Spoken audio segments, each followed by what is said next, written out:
Muito bem, nós já temos uma noção, então, do que é a inflamação, como acontece o processo inflamatório. Nós podemos, então, falar sobre os fármacos anti-inflamatórios. Quando a gente ouve falar em anti-inflamatórios, a gente já tem que saber que existem duas classes de anti-inflamatórios, tá? Existem os anti-inflamatórios não esteroidais, ou também em algumas literaturas vai aparecer como não esteroide, tá? Esteroidais é mais comum. Então, não esteroidais são os famosos AINES. AINES é a abreviação de anti-inflamatórios não esteroidais, tá? Os AINES, eles são fármacos bastante utilizados, muitos deles são livres, né, de prescrição, isentos de prescrição, os famosos MIPs, de venda livre. Como exemplos, podemos citar o próprio ácido acetil salicílico, aspirina, é um anti-inflamatório não esteroidal. Podemos citar o ibuprofeno, podemos citar o paracetamol, também é um AINE, tá? Nós já vamos exemplificar aqui no próximo slide. Então, os AINEs são uma categoria, uma classe de anti-inflamatórios. Outra classe de anti-inflamatórios, que é o foco desta aula, são os corticoides, que aí a gente já considera como sendo anti-inflamatórios esteroidais. Então, a gente tem os não esteroidais e tem o esteroidais. E por que eles recebem essa classificação? É o que nós vamos discutir ao longo desta aula, tá? Os anti-inflamatórios não esteroidais, então, eles são bastante conhecidos, né? Aqui nós temos alguns exemplos, ó. Por exemplo, temos o referência biprofenide, que o ativo é o cetoprofeno. Temos o famoso Voltaren, o ativo, que é a molécula, o próprio fármaco, né? É o diclofenaco. Temos o famoso ácido acetil salicílico, né? O ativo ácido acetil salicílico, referência à aspirina, deixando claro que aqui não tem patrocínio de empresa farmacêutica, tá? Esses vídeos não têm patrocínio, a gente só mostra porque, como profissionais, é importante que vocês conheçam os nomes referências dos medicamentos mais vendidos, mais difundidos aí pela medicina, tá? Temos também, por exemplo, Ponstan, que o ativo é o ácido mefenâmico, que também é um anti-inflamatório não esteroidal. Outro exemplo de anti-inflamatório não esteroidal também bastante utilizado é a nimesulida, tá? Então, os AINES, muitos deles, eles são vendidos isentos de prescrição, né? Por isso que muitas vezes a gente tem que ter uma atenção maior aí com esses medicamentos. Eles são os principais alvos de automedicação e intoxicação por medicamentos, né? Justamente porque eles são vendidos livremente aí pelas drogarias e as pessoas muitas vezes fazem uso indiscriminado dessa classe de medicamentos, tá? Geralmente eles são usados, então, para tratar dores e desconfortos menores, né? Então, esses fármacos, eles são prescritos geralmente para tratar entorses, dores musculares, né? Algumas dores cirúrgicas, tá? Algumas dores também autoimunes, por exemplo, na artrite reumatoide, nós vamos citar eles também quando a gente for falar de tratamento da artrite. Então, eles são utilizados aí nesses processos, né? Existem diversas formulações disponíveis dos AINES, incluindo comprimidos, injeções e géis, né? A gente também tem alguns AINES aí de uso tópico, né? Em forma de gel, em forma de pomada, tá? Praticamente todos esses fármacos, em especial os AINES clássicos, como a aspirina, por exemplo, podem causar efeitos indesejáveis, significativos, sobretudo em idosos, né? Aqui no nosso canal tem um vídeo que explora os AINES com mais detalhes, fala sobre o mecanismo de ação, né?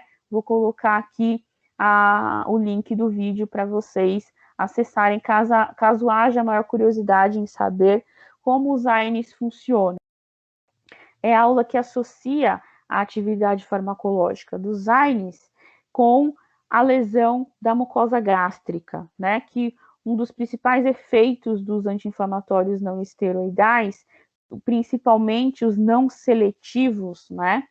Que a gente considera como sendo não seletivos, é a lesão da mucosa gástrica, né? Prejudica o estômago, tá? Então, essa aula fala sobre isso e especifica o mecanismo de ação, fala sobre reações adversas. Então, seria interessante vocês explorarem, tá? A gente não vai aprofundar aqui, porque o foco desta aula são os corticoides. Então, vamos então entrar nos corticoides, que são os anti-inflamatórios esteroidais, né? Por que eles recebem essa classificação corticoide, né? Vocês podem ver 3 nomes diferentes para eles, né? Os sinônimos da farmacologia. Eles são conhecidos por glicocorticoides, mas também por corticoides, né? Acho que principalmente por corticoides, e também podem receber a denominação de corticosteroides. Por que tudo isso? Esse nome se dá por conta da região onde eles são sintetizados no nosso corpo, tá?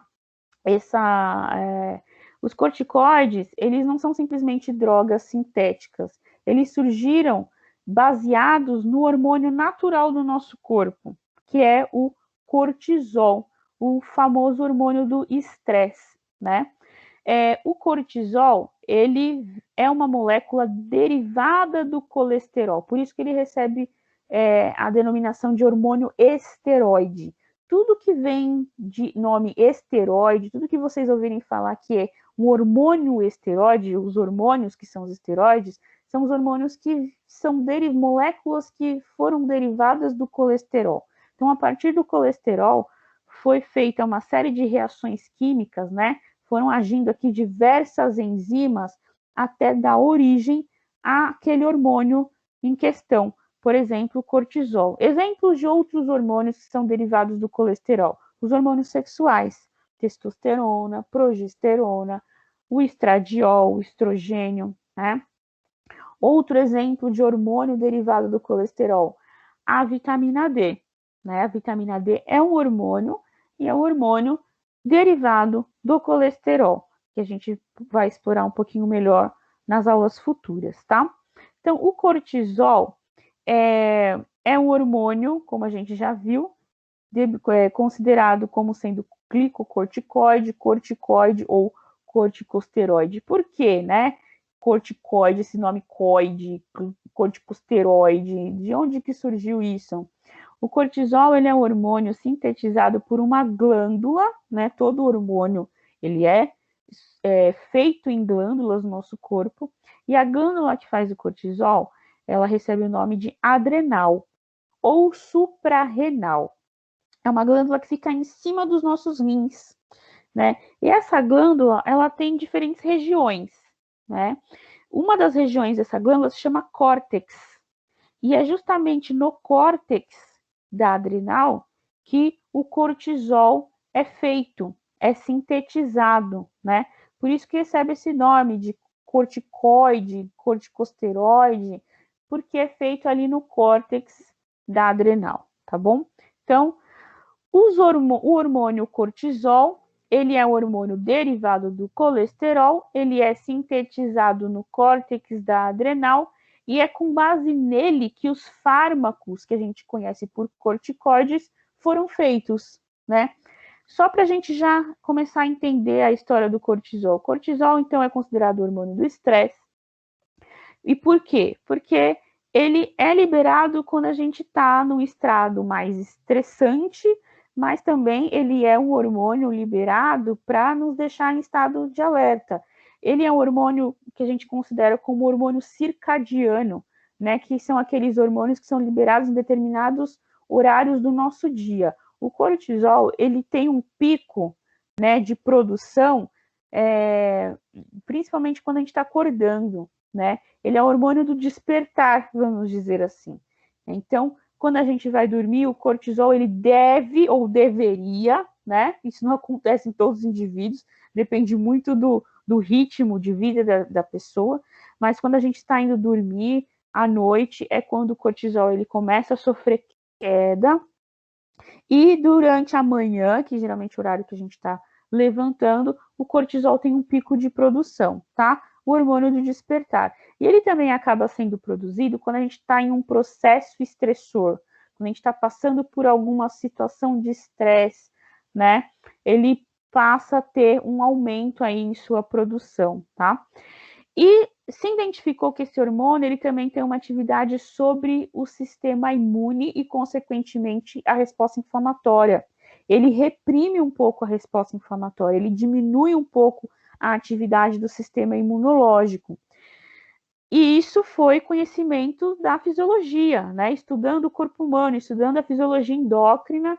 Então, se descobriu que o cortisol é um hormônio que tem uma atividade que a gente vai chamar, então, de imunossupressora, né? Ele suprime a atividade do sistema imunológico. Sabendo disso, a indústria começou a criar fármacos, né? Começou a sintetizar moléculas parecidas com o nosso hormônio cortisol, justamente com o intuito, com o objetivo dessas moléculas atuarem sobre o sistema imune, agindo para que a resposta inflamatória fosse reduzida.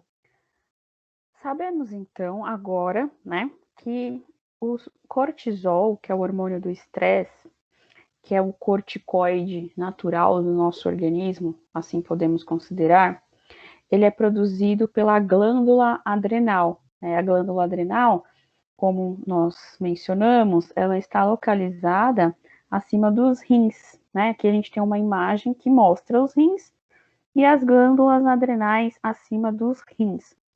Então, é por esta glândula que o cortisol ele é produzido, tá? Lá no córtex, né? Na região do córtex da adrenal, né? Histologicamente, essa glândula tem diferentes regiões. Uma delas é o córtex e é no córtex que o cortisol é produzido. E como acontece, né, a produção do cortisol? Como fisiologicamente a adrenal entende que ela tem que liberar o cortisol. Então, como a gente já mencionou, o cortisol ele é um hormônio circadiano. A gente chama de hormônio circadiano aqueles hormônios que são liberados em maior quantidade ou em menor quantidade, dependendo do ciclo do dia, né? Se está escuro, se está mais claro. Geralmente são estímulos, né? Para que esses hormônios eles sejam mais ou menos produzidos, tá? O cortisol, nós já sabemos então que ele é produzido, tem um pico aí de produção, principalmente no período da manhã. Mas nós já falamos também que o cortisol é um hormônio que é produzido mediante a um estímulo estressor. Que estímulo estressor é esse?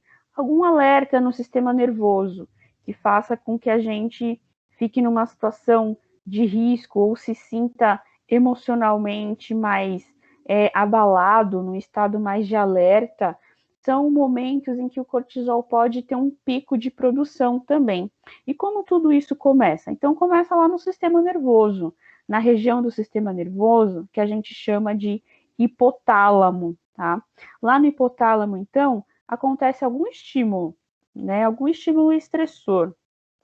O hipotálamo, então, ele produz um hormônio que a gente vai chamar de CRH, tá? É uma abreviação do nome do hormônio, CRH. O CRH, ele estimula uma outra região do sistema nervoso, que é uma glândula, é a nossa glândula mestra, né, que a gente conhece por hipófise, mas ela tem um sinônimo, né? Ela pode também ser chamada de pituitária. Então, o hipotálamo, ele recebe um estímulo estressor, ele libera o CRH estimula a nossa glândula mestra pituitária a produzir um outro hormônio conhecido por ACTH, e aí, finalmente, o ACTH, ele age lá no córtex da adrenal e estimula, então, a liberação de cortisol, de glicocorticoides, né? A gente vai chamar de glicocorticoide também, né? Que é o cortisol, tá? E aí o cortisol, então, ele exerce efeitos imunológicos, né? Ele pode agir como imunossupressor, como a gente já falou. Ele também exerce diversos efeitos metabólicos, que a gente já vai conversar em seguida, tá? Bom, mas isso não pode continuar acontecendo constantemente, né? O estímulo estressor, ele pode persistir durante um tempo, mas se ele persistir, ele vai ficar, então, o tempo todo fazendo a adrenal ficar produzindo cortisol em quantidades aumentadas? Não pode. Então, o próprio eixo, ele se autorregula, né? A gente chama esse eixo de eixo HPA, né? Então, nós estamos falando da fisiologia do eixo HPA. Por que HPA? HPA é uma abreviação de hipotálamo, pituitária e adrenal, né? H de hipotálamo, P de pituitária e A de adrenal. Então, tudo isso aconteceu porque o hipotálamo recebeu um estímulo estressor. E aí isso culminou na liberação de cortisol, né, de glicocorticoides pela adrenal. Quando há um aumento, então, de glicocorticoides, no caso cortisol, na nossa circulação, o cortisol ele é liberado na circulação, na corrente sanguínea, o sangue está circulando e ele está passando lá pelo hipotálamo e pela pituitária também, né? Então, quando o sangue está circulando com altas quantidades de cortisol e esse sangue cheio de cortisol chega no hipotálamo, chega na pituitária, hipotálamo e pituitária entendem que tem que parar esse estímulo aqui, né? O hipotálamo ele tem que reduzir, então, a liberação de CRH, a pituitária, consequentemente, também vai reduzir a liberação de ACTH para que a adrenal também reduza a liberação de cortisol, né? Então, esse processo aqui a gente chama de retroalimentação negativa.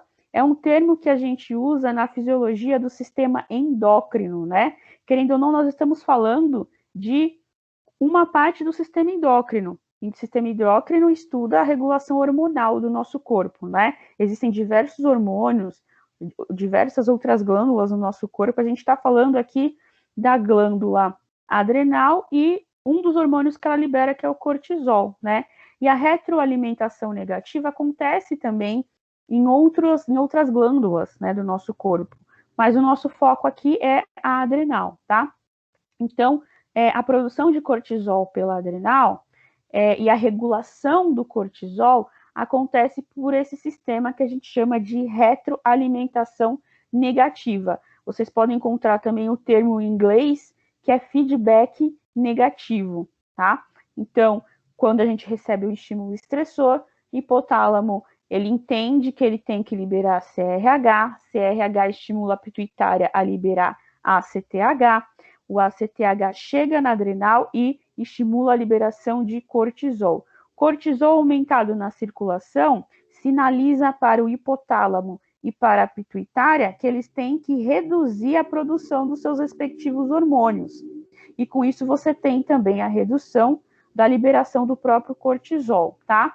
Isso é um processo de retroalimentação negativa. Com relação ao mecanismo de ação do cortisol, como que o cortisol age? O cortisol, ele é um ativador de receptor, é uma molécula sinalizadora, né? Então, aqui a gente tem uma imagem representativa, tá? O cortisol é um hormônio, como ele é derivado do colesterol, ele tem uma característica lipídica, né? Se ele tem uma característica lipídica, ele é capaz de atravessar facilmente a membrana plasmática da célula. Que célula? Diversas células, tá, gente? O cortisol, ele tem atuação em diferentes células do nosso corpo.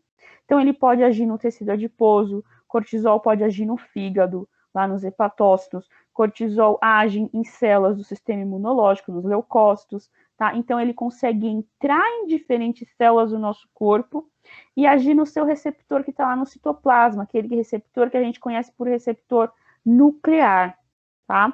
Então, o cortisol entra na célula e se liga em seu receptor que está lá no citoplasma, tá? Esse aqui, em coloração marrom, está representando o receptor. Uma vez que o cortisol se liga ao seu receptor, ele e o seu receptor, né, esse complexo ligante-receptor, vai lá para o núcleo, agir como fator de transcrição e fazer transcrição gênica, ou às vezes também o cortisol, junto com o seu receptor, eles impedem a transcrição de alguns genes. Ou eles ativam a transcrição do gene, ou eles dificultam a transcrição do gene, não deixa gerar um RNA para depois gerar uma proteína, tudo bem? Então, esse é o mecanismo de ação do cortisol, tá? O receptor do cortisol, a gente conhece por receptor de glicocorticoide, a gente pode abreviar e chamar de GR, tá? Então, receptor do cortisol é o receptor de glicocorticoide. Falando das ações metabólicas do cortisol. O cortisol, ele tem diversas ações metabólicas, tá? O cortisol, ele é bastante conhecido, inclusive, por dificultar o emagrecimento. Então, se diz que pessoas que estão tentando emagrecer, o ideal é que não estejam estressadas, porque o cortisol, ele pode comprometer o processo de emagrecimento. E por que que ele faz isso? Então, por exemplo, o cortisol, ele é um hormônio que interfere no metabolismo de carboidratos, proteínas e lipídios. Como que ele faz isso? Então, no caso dos carboidratos, o cortisol ele reduz a captação e utilização de glicose e aumenta a gliconeogênese, o que causa tendência à hiperglicemia. Ou seja, ele, em outras palavras, atrapalha a entrada de glicose para dentro das células e facilita a retirada de glicose de dentro das células, tá? Então, é isso que ele faz com relação ao metabolismo dos carboidratos. Com relação ao metabolismo das proteínas, o cortisol ele aumenta o catabolismo das proteínas e reduz o anabolismo. O que, que é isso, né? Aumento do catabolismo. Catabolismo é a quebra, né? E a gente entende, né, simplificadamente, como sendo quebra. E o anabolismo é a construção. Ou seja, o cortisol, para quem está querendo ganhar massa magra, por exemplo, é um problema ele está aumentado na circulação, porque ele dificulta a construção, o aumento, a hipertrofia muscular, né? Uma vez que ele está quebrando proteínas e dificultando a formação de novas fibras proteicas, de novas fibras musculares, que nada mais é do que proteínas, tá?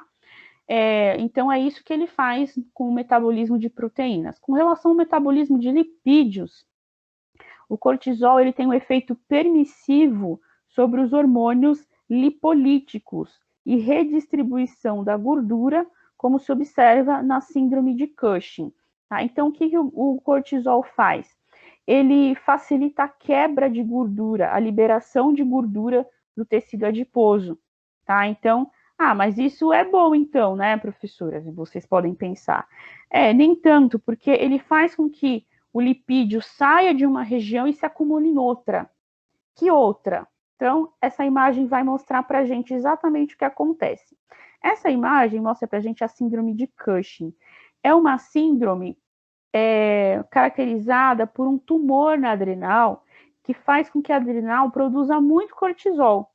Então, a pessoa ela tem uma concentração elevada de cortisol na circulação sanguínea dela.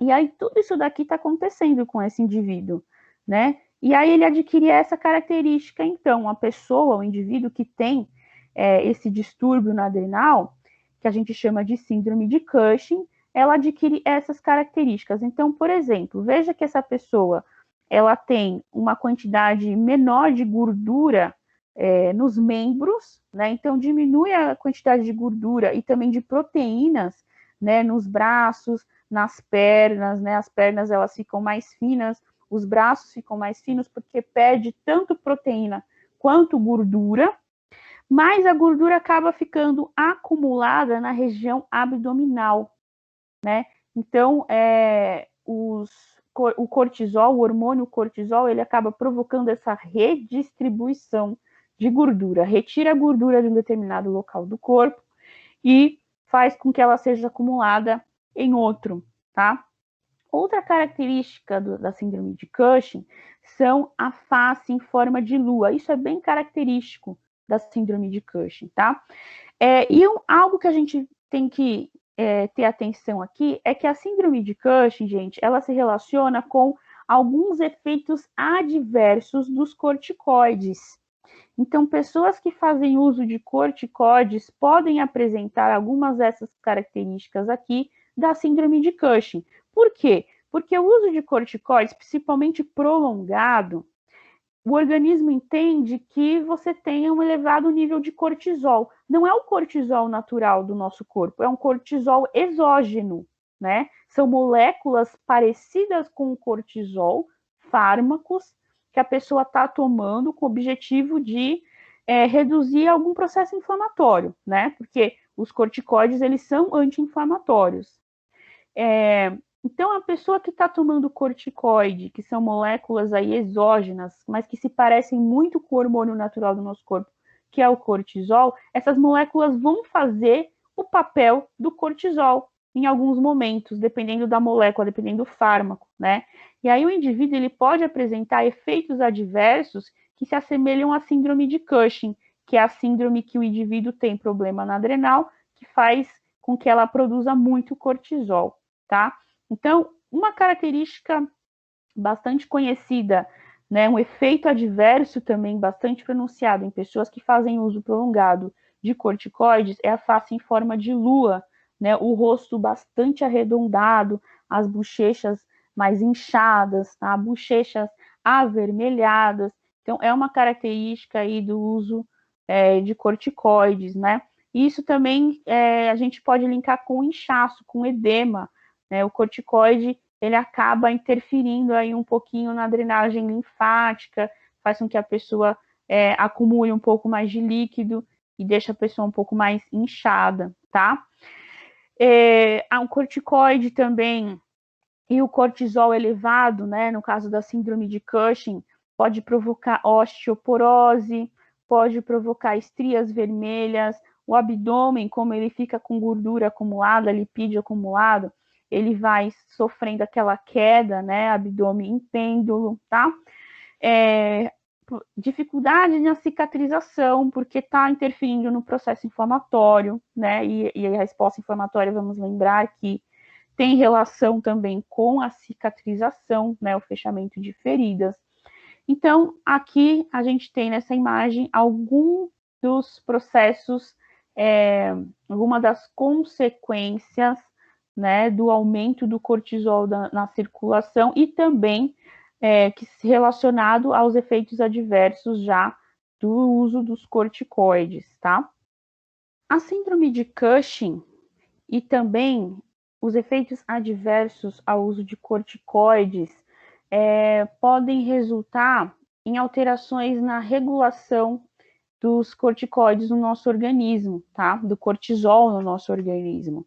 Então, como a gente já viu, a produção de cortisol, ele é regulado pelo que a gente chama de retroalimentação negativa ou feedback negativo, né? Vamos lembrar que quando a gente tem um estímulo estressor, o hipotálamo libera o CRH, que age na pituitária, que libera o ACTH, que age na adrenal, que libera o cortisol. Aí o aumento de cortisol na circulação faz com que hipotálamo e pituitária reduzam a produção dos seus respectivos hormônios. Quando o indivíduo tem algum problema na adrenal, que é o caso da síndrome de Cushing, ou quando faz uso de corticoides exógenos, né, esse feedback negativo, essa retroalimentação negativa não acontece, né, porque pensa que para quem tem síndrome de Cushing, a adrenal não está obedecendo a sinalização do hipotálamo e da pituitária. A glândula simplesmente fica produzindo cortisol de maneira desordenada, né? E o indivíduo que está tomando corticoide exógeno, a medicação, também não tem essa regulação, porque o cortisol, né, entre aspas, não é exatamente cortisol, mas é uma molécula parecida com ele, não está sendo liberado pela adrenal, está vindo de fora, né?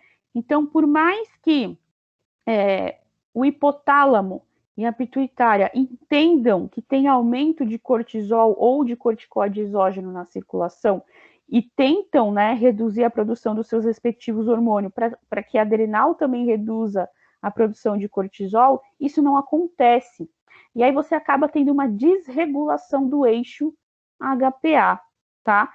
Isso, para quem faz uso prolongado de corticoides, é um problema, né? Por isso que os corticoides, eles não podem ser parados de maneira imediata, né? Ah, eu vou parar de tomar e pronto. Não. Corticoides, eles têm que ser retirados por desmame, né? Vai reduzindo a concentração, vai reduzindo o intervalo de uso, a posologia, justamente para que o eixo HPA, ele vá se adaptando, entendendo, né, que ele pode funcionar adequadamente. Se o corticoide é retirado abruptamente, assim, se o tratamento é feito, se o tratamento é interrompido de uma hora para outra, isso pode causar um problema aí no eixo HPA, ok? Com relação ao sistema cardiovascular, o corticoide também pode interferir, né? O corticoide ele pode reduzir a vasodilatação, e reduzir a exsudação de líquidos. Em outras palavras, o que acontece? Quando a gente tem redução de vasodilatação, a gente pode favorecer a hipertensão. Então, indivíduos que têm síndrome de Cushing ou que estão tomando corticoides podem ter como efeito adverso um aumento da pressão arterial. Ah, professora, então o indivíduo que toma corticoide fica hipertenso? Não, não é a hipertensão estabelecida, a doença em si, tá? É uma reação adversa, é a pressão arterial ficar um pouco mais elevada do que ficaria se o indivíduo não estivesse tomando o fármaco. E aí é necessário outros cuidados para que isso de fato não aconteça, tá? E a redução da exsudação de líquidos é a alteração aí da drenagem linfática, né, do sistema linfático, o que faz com que o indivíduo tenha facilidade para reter líquidos. E aí ele fica edemaciado, ele fica inchado, né? É o que muita gente diz que não quero tomar corticoide porque engorda. Não é que engorda, né? É que dificulta aí a drenagem de líquidos, ok? Os corticoides também, eles têm alteração, eles provocam alteração músculo-esquelética. Eles reduzem a atividade osteoblástica e aumentam a atividade osteoclástica. O que isso significa? Osteoblasto e osteoclasto são células ósseas, né? Os osteoblastos são células que fazem a formação do tecido ósseo, a formação da matriz óssea, ajuda a estruturar o osso, enquanto os osteoclastos são células que fazem quebra da matriz óssea, que faz com que o osso tenha a sua estrutura reduzida, tá? Em outras palavras, o que o corticoide faz? Ele favorece a destruição óssea, né? Ele favorece a atividade dos osteoclastos. Isso favorece o desenvolvimento de osteoporose, deixa o osso mais fragilizado, tá? Que também é um fenômeno da síndrome de Cushing, né? Como a gente já tinha mencionado aqui, ó. A síndrome de Cushing, assim como um efeito adverso relacionado ao uso dos corticoides, pode favorecer a osteoporose. Não significa que o indivíduo que faça tratamento com corticoide vai ter osteoporose, né? Mas, obviamente, como a gente sempre fala, tudo tem que ter acompanhamento médico. E é por isso que esses medicamentos não podem ser usados assim de qualquer maneira, tá?